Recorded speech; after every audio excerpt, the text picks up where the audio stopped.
तर या ठिकाणी पार्थ पवार हे अजित पवारांच्या शोकसभा स्थळाची पाहणी करण्याकरता दाखल झालेले आहेत। खरं तर आज सुनील तटकरे देखील शोकसभा स्थळाची पाहणी करण्याकरता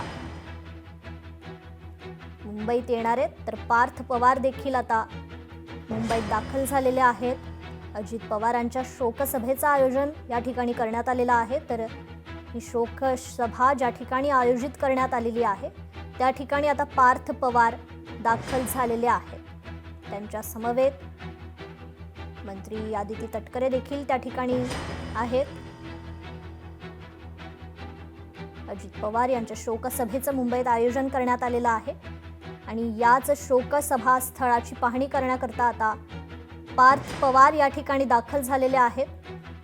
तर आज सुनील तटकरे देखील या शोकसभा स्थळाची पाहणी करणार आहेत। मुंबईतील ही थेट दृश्य आपण पाहतोय। पार्थ पवार यांच्या समवेत मंत्री आदिती तटकरे देखील त्या ठिकाणी उपस्थित आहेत। या शोकसभा स्थळाची दोघांकडून पाहणी करण्यात येतेय।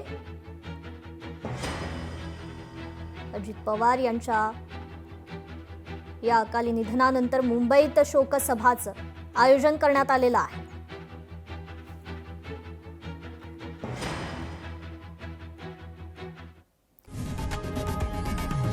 लोकशाही मराठी ऐका, पहा, जागरूक रहा।